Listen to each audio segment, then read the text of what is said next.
Hi again. I'm continuing a sonnet a day inspired by Patrick Stewart's reading of a Shakespearean sonnet each day. I'll be reading a gospel sonnet by Ralph Erskine. We're now in chapter 4. There's only one section. A caution to all against a legal spirit, especially to those that have a profession without power and learning without grace. I hope you enjoy. Why, says the haughty heart of legalists, bound to the law of works by natural twists? Why such ado about a law divorce? Men's lives are bad, and would you have 'em worse? Such antinomian stuff, with labour toil, would human beauty's native lustre spoil. What wickedness beneath the covering lurks, that lewdly would divorce us all from works? Why such a stir about the law and grace? We know that merit cannot now take place, and what need more? Well, to let slander drop, be merit for a little here the scope. Ah, many learn to lisp in gospel terms, who yet embrace the law with legal arms. By wholesome education some are taught to own that human merit now is naught, who faintly but renounce proud merit's name, and cleave resignedly to the popish scheme, for graceful works expecting divine bliss, and, when they fail, trust Christ for what's amiss. Thus to his righteousness profess to flee, yet by it still would their own saviours be. They seem to works of merit bloody foes, yet seek salvation, as it were, by those. Blind Gentiles found, who did not seek nor know, but Israel lost it whole, who sought it so.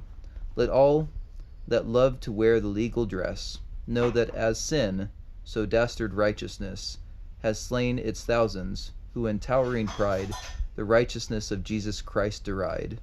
A robe divinely wrought, divinely won, yet cast by men for rags that are their own.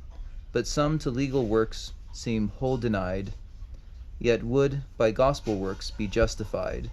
By faith, repentance, love, and other such, these dreamers being righteous overmuch, like Uzzah give the ark a wrongful touch. By legal deeds, however gospelized, can ever tremendous justice be appeased, or sinners justified before that God, whose law is perfect and exceeding broad? Nay, faith itself, that leading gospel grace, holds as a work no justifying place. Just heaven to man for righteousness imputes, not faith itself, or in its acts or fruits, but Jesus' meritorious life and death. Faith's proper object all the honour hath. From this doth faith derive its glorious fame, its great renown and justifying name, receiving all things, and deserving naught. By faith's all's begged, and taken, nothing bought. Its highest name is from the wedding vote, so instrumental in the marriage knot. Jehovah lends the bride, in that blessed hour, the exceeding greatness of his mighty power, which sweetly does her heart consent command, to reach the wealthy prince her naked hand. For close to his embrace she'd never stir, if first his loving arms embraced not her. But this he does by kindly gradual chase of rousing, reaching, teaching, drawing grace. He shows her, in his sweetest love address, his glory as the Son of Righteousness, at which all dying glories earth adorn, shrink like the sick moon at the wholesome morn. This glorious sun arising with a grace, dark shades of creature righteousness to chase. Faith now disclaims itself and all the train of virtues formerly accounted gain, and counts them dung with holy meek disdain. For now appears the height, the depth immense, of divine bounty and benevolence, amazing mercy, ignorant of bounds, which most enlarged faculty confounds. How vain, how void now seem the vulgar charms, the monarch's pomp of courts, and pride of arms, the boasted beauties of humankind, the powers of body, and the gifts of mind. Lo! in the grandeur of Emmanuel's train, all's swallowed up as rivers in the main. He's seen when gospel light and sight is given, encompassed round with all the pomp of heaven.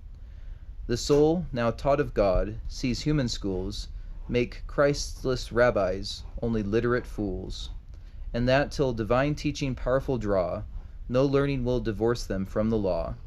Mere argument may clear the head, and force a verbal, not a cordial clean divorce. Hence many, taught the wholesome terms of art, have gospel heads, but still a legal heart. Till sovereign grace and power the sinner catch, he takes not Jesus for his only match. Nay, works compete, true however odd, dead works are rival with the living God. Till heaven's preventing mercy clear the sight, confound the pride with supernatural light, no haughty soul of humankind is brought to mortify her self-exalting thought. Yet holiest creatures in clay tents that lodge, be but their lives scanned by the dreadful judge, how shall they ever his awful search endure, before whose purest eyes heaven is not pure? How much their black indictment be enlarged, when by him angels are with folly charged? What human worth shall stand when he shall scan? Oh, may his glory stain the pride of man! How wondrous are the tracks of divine grace!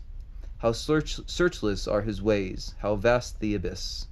Let haughty reason stop, and fear to leap, angelic plummets cannot sound the deep. With scorn he turns his eyes from haughty kings, with pleasure looks on low and worthless things. Deep are his judgments, sovereign is his will, let every mortal worm be dumb, be still. In vain proud reason swells beyond its bound, God and his counsels are a gulf profound, an ocean wherein all our thoughts are drowned.